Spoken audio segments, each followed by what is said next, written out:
Hai everyone, welcome back to my channel. Gimana kabar kalian? Semoga kalian tetap sehat ya dan senantiasa dalam lindungan Tuhan.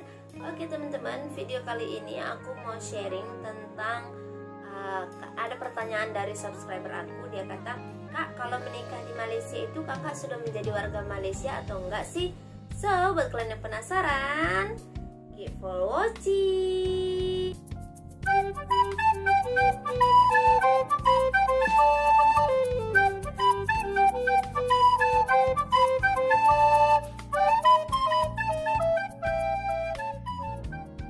Nah, sebelum lanjut ke videonya, saya minta kalian tetap support Mami Huying dengan tekan tombol subscribe di bawah ini ya teman-teman. Oke, yang pertama saya mau cerita dulu kalau saya itu menikah di tahun 2017 awal ya, di Februari. Jadi untuk pertanyaan kalian, Kak, sudah menjadi warga negara Malaysia enggak sih kalau sudah menikah dengan orang sana katanya. Jadi ini pertanyaan subscriber saya dari orang Indonesia ya. Nanti kalau misalnya masih ada screenshotnya nanti aku buat di sini.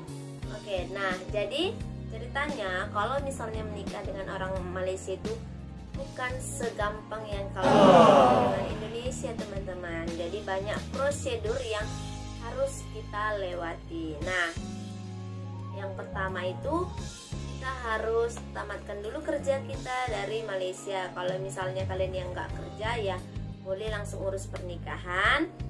Nah, jadi syarat yang pertama itu yang pasti harus ada paspor.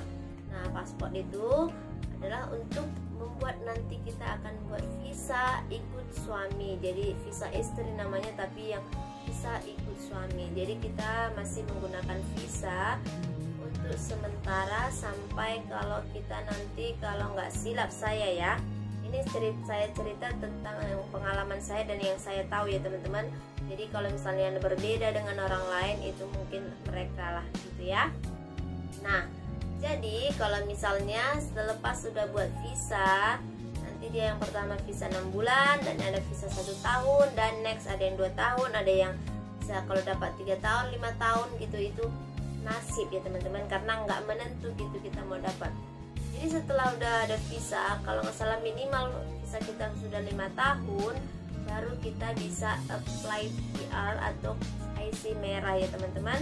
Kita boleh apply, cuman apply saja ya. Jadi kalau misalnya accept atau misalnya lulus enggak lulus itu nanti. Jadi kita masih apply, nanti kalau misalnya ada panggilan dari immigration semua, kalau kita bisa bawa IC merah ya puji Tuhan gitu ya.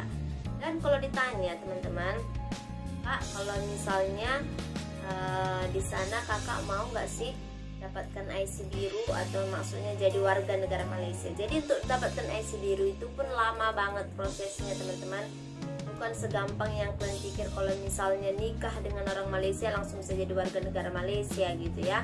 Nah, jadi kalau menurut saya sendiri pribadi ya teman-teman, ini menurut pribadi saya sendiri, saya itu cinta Malaysia, cinta Indonesia juga teman-teman. Jadi kalau dibilang Kak mau buat IC biru nggak, untuk sementara gitu, untuk pikiran saya sementara ini saya sih belum mau buat IC biru nantinya gitu ya, karena saya pikir-pikir setelah pengalaman dari kawan-kawan saya gitu ya teman-teman, kita kalau udah IC biru kita balik ke Indonesia jadi sebagai turis, sebagai pelancong gitu. Jadi saya merasa kok nggak mungkin gitu ya kan, saya itu lahir di Indonesia, kenapa kalau saya balik nanti jadi saya hanya sebagai pelancong, bukan jadi warga negara Indonesia lagi gitu. Jadi kalau disuruh milih teman-teman, saya lebih prepare untuk IC merah, karena saya mau misalnya dia dua-dua warga, tamak banget ya kan, dua-dua, jadi saya bisa jadi warga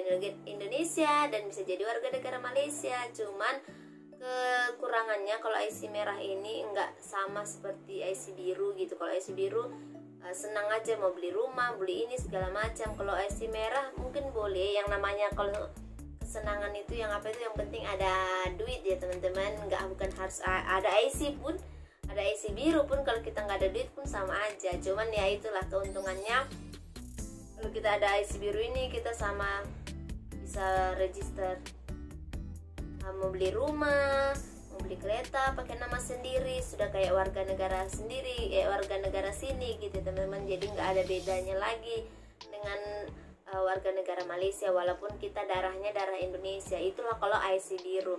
Dan IC biru ini memang apply-nya masih lama gitu, lama lagi ya teman-teman, nggak. Dan untuk sekarang mungkin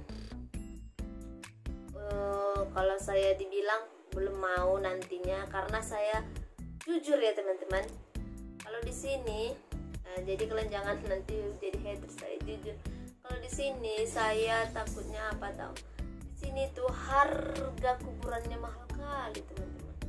Di sini kuburan berpuluh ribu kiranya berpuluh juta harga kuburan teman-teman. Nanti kalau saya sudah membeli jadi warga negara Malaysia, jadinya saya mau balik ke Indonesia mau apa nggak bisa. Dan pengalaman kawan saya juga ada, jadi dia kan ngambil tanah di Indonesia, jadi dia nggak tahu gitu kan, dia kalau misalnya udah jadi warga negara Malaysia itu hak tanahnya itu sudah nggak bisa lagi di Indonesia. Jadi lebih bagus memang IC merah itu kalian masih bisa gitu, ada hak tanah kalian di Indonesia gitu, walaupun itu keluar duit kalian sendiri ya. Jadi kalau misalnya kalian udah IC biru, udah jadi warga negara Malaysia, ya udah itu jadi tanah pemerintah teman-teman, udah nggak milik kalian lagi gitu. Jadi kalau menurut aku ya bagusan IC merah gitu ya kan. Jadi tapi di sini ya aku tekankan ya, aku tidak mengejas atau tidak melarang kalian atau tidak mengapakan kalian gimana sih bilangnya, maksudnya ya whatever lah itu ya, itu semua terserah kalian mau mikirnya. Yang penting kalian harus punya keputusan yang betul-betul mateng gitu ya teman-teman. Karena kalau misalnya di sini banyak kali pikiran dia, puji Tuhan lah kalau misalnya kita sehat-sehat, panjang umur dengan suami semuanya ya kan, jadinya kita pun bisa menikmati sama-sama gitu. Tapi kalau misalnya nanti entah apa jadi di ujungnya atau misalnya gimana kita mau balik ke Indonesia pun jadi susah gitu ya.